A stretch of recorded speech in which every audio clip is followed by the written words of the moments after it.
and we need to give the 9 to 5 homies their flowers. And one of them is Patrice Lumumba.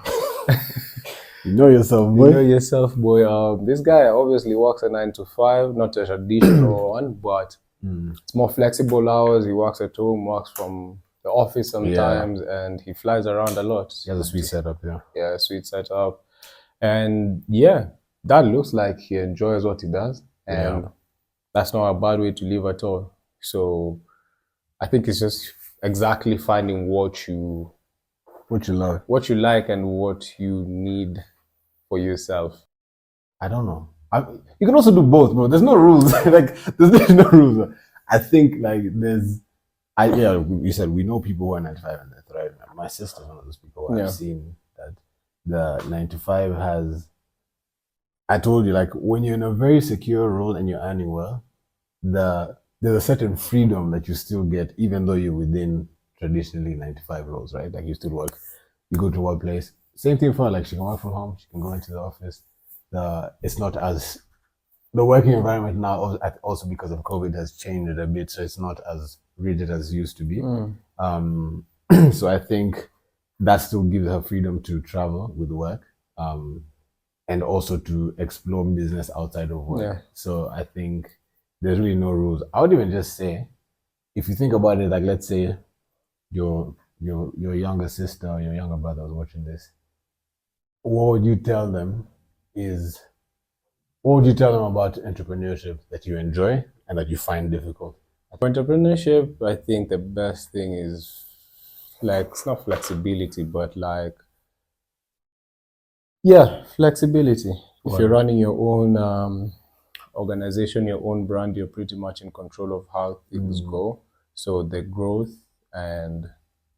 is entirely up to your effort, which I really like. The more you put in, the more you probably get out. Challenge is patience. It's a long game. Right. It's a long game. You might start off well, depending on what kind of business you are. If you're in like products, you might need capital, all that. But if you're in services, then it might be a bit easier to start because you won't have as much overheads. But bottom line is to grow, to tap into your market. To tap into your audience, you need to find them consistently, and that takes a period of time. Now, how long that time is dependent on how well you execute and the team you have around you. Yeah, freedom. The fact that you wake up and you dictate how your day is going to look like. I think that is invaluable. You can't get that anywhere else. Like I wake up today and I decide how I want to spend my day. That allows me to say, cool, I can wake up. Let's say I wake up at 7. I can do my shit, and then if I want to stop and go gym at 12 p.m. or if I want to have a coffee at 12, I could do that. Or I could even take the afternoon off and do shit that I want to do. So I think the freedom of choosing how your time is invaluable. Yeah. And I like that. Yeah. I think it's also ownership. This could go both ways. I think owning a process or a product or something that it is that you're working on. It's something that if you're intimate with this thing, and you take it very seriously, it can lead you to a lot of character growth and character building if you're building something for yourself and something that's lasting, something that's legacy. Like you really, the rewards I feel are huge.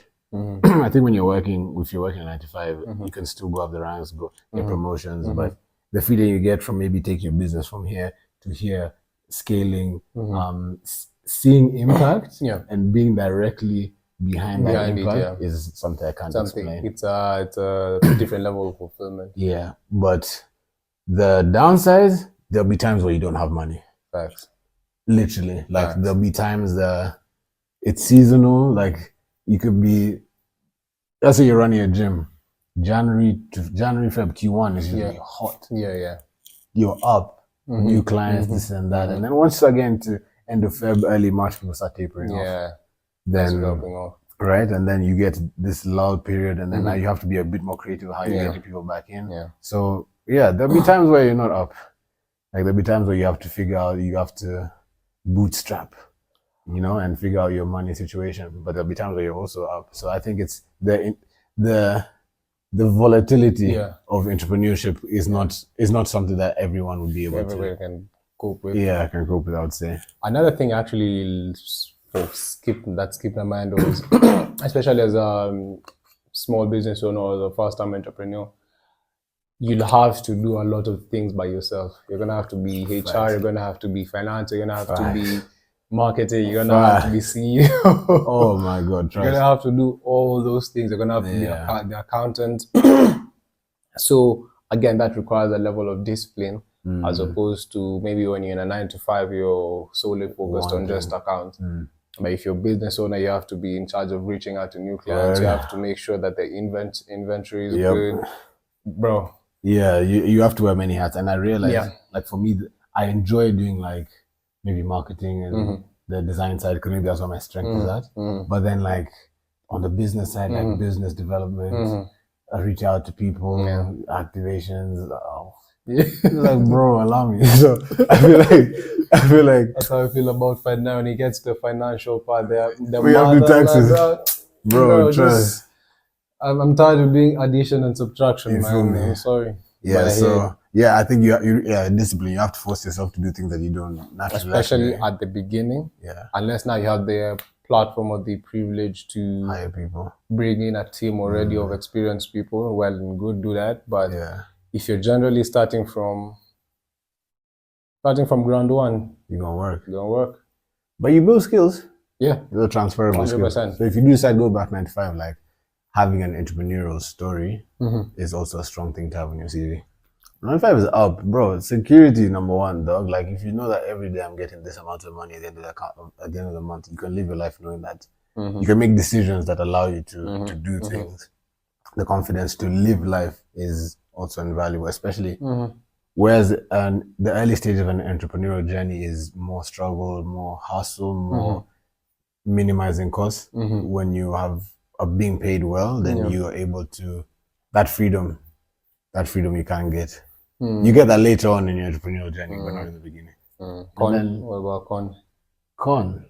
Your time is set for you, bro. Like you can't come to the gym at 2 p.m. That's for us. The guys who train 3, 4 p.m. or 9 a.m. are for single moms or the moms that have done the school run and niggas like us.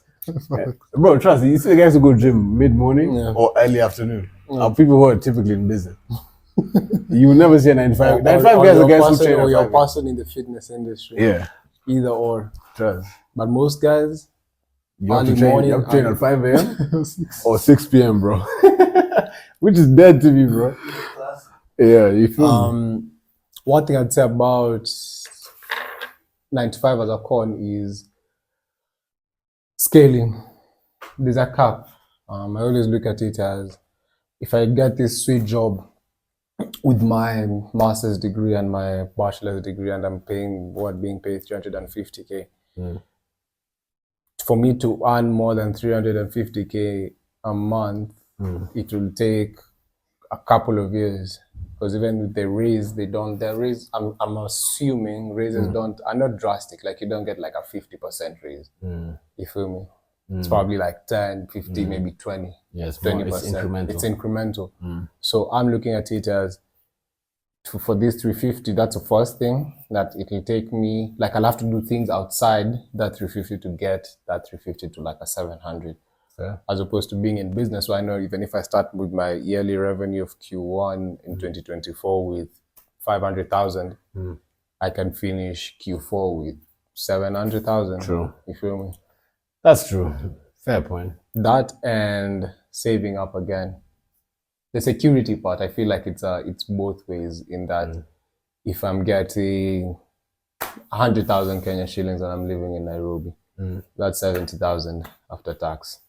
70,000, you use 30, 40,000 to pay for bills, food, transport, all of that. You have 30K. You're a single man, you still haven't gotten maybe clothes, you need maybe food. And even saving for a holiday, you want to take your babe out to whatever. For 1 year anniversary, you want to go on anniversary, how long would you have to save that 70K that you've gotten after tax to be able to make that happen? Yeah, just start selling bricks. Nah, yeah. Yeah, bro. You have to be like Tariq. You're a college student in the You're out here to the scales, bro. What you doing, my nigga? Shit. But yeah, I feel You gotta like, get it any means. Yeah, bro. I feel like, bro. yeah, I think those are the two things that really put me off 9 to when it 5. comes to 9 to 5. Keep in mind that I have been in a 9 to 5 establishment for a while, and I do know how it felt. But just long term looking at that, because I have two people that I know who are living so well when they had their jobs, and then when their jobs went, just tough. Things like there was a clear change in lifestyle. Yeah, night. If you know. Actually, yeah, true. Because you do get complacent. Yeah. Like after that, they used to live in Lavington. They had to move. Scale down, yeah. They were driving a Mercedes. They had to sell the Benz. Get the NZE, bro. Ain't no shame in that. Man used to buy. This guy used to have ice cream in the fridge every week, bro. Hey. Ice cream twice a month. Now the Dairyland is full of Githeri. You know how they put beans in the tin? African parents are wild, dog. Bro, you be coming to pick the Dairyland, you're a guest to say ice cream, you open, you find frozen beans. Yo. So we might not be up, but God is good, bro.